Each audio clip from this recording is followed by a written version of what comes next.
करंजिया ठारे उद्घाटन हेला आंचलिक कलिंग हर्बाल मेला 2025।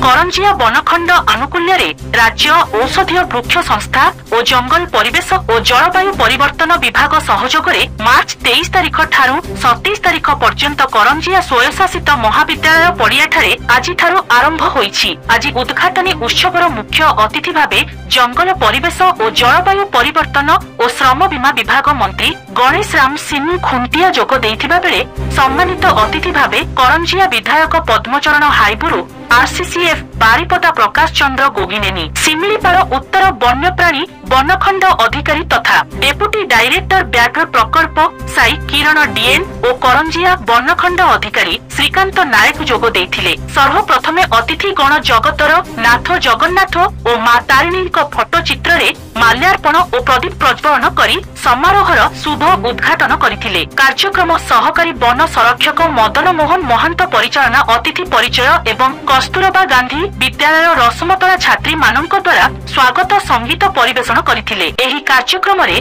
60टी स्टल प्रतिष्ठा करा जाई विभिन्न आयुर्वेदिक औषध सुगंधित वृक्ष विभिन्न हर्बाल औषधर प्रदर्शनी एवं सुलभ मूल्य रे एही समस्त पदार्थ को बिक्री करी लोकमानंकु जोगी देबा मेलार मुख्य उद्देश्य आयुर्वेद डाक्तर वैद्य महिला स्वयं सहायिका गोष्ठी मिलेट मिशन ओडिशा वन उन्नयन निगम पक्षरु दर्शकों उद्दिष्ट स्टल मध्य खोला जायछि। विशिष्ट वैद्य तथा आयुर्वेदिक डाक्तर माने निशुल्क रोगी सेवा जोगाई देबार मध्य एठारे व्यवस्था होइथिबा देखिबाकु मिलिछि। एही मेला माध्यमरे साधारण जनता जेपरि जंगल जात औषधीय वृक्षर उपादेयता बुझी निया लगाई नष्ट न करंती एवं निज निज जगारे एही गछ लगाइबाकु तत्पर हुअंती से विषय रे सचेतनता आनिबा एहार मुख्य उद्देश्य बोली उपस्थित विभिन्न अतिथिगण निज निज वक्तव्य प्रकाश करथिले। कार्यक्रम रे सारंगगढ़ बालीभोल बड़देउली कपिलेश्वर साही सान बड़पसी माठियापसी वन सुरक्षा समिति को वन और वन्यप्राणी सुरक्षा निमंते अतिथि गणों द्वारा सम्मानित करा जायथिला। वनखंडर समस्त अधिकारी और कर्मचारी सहयोग प्रदान करथिले। परिशेष रे वनरक्षी गदाधर महांत उपस्थित समस्तंकु धन्यवाद अर्पण करथिले एवं शेष रे रंगारंग कार्यक्रम अनुष्ठित होइथिला। निश्चित भाव में आपण मैंने जानते संस्कृति विभाग एवं विभिन्न प्रकार ये लोकायित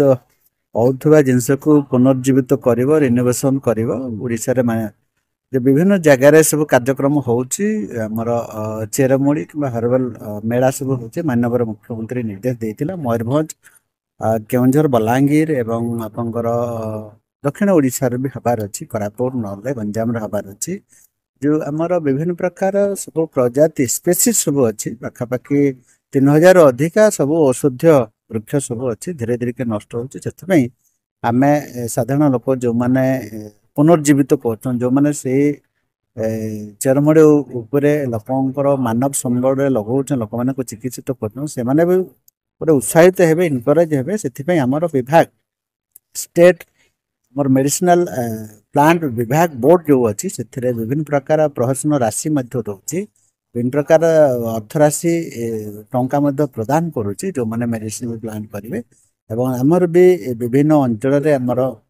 संबलपुर हो आमर सिमिलीपाड़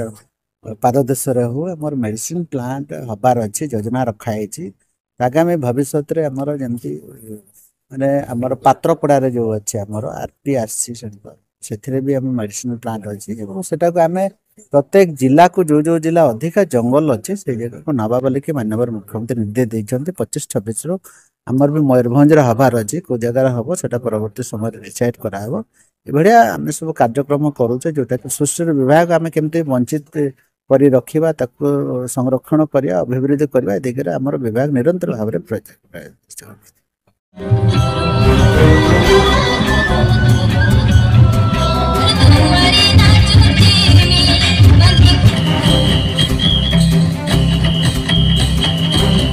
सुमंत पात्रम का रिपोर्ट एसटीवी न्यूज ओडिशा 24।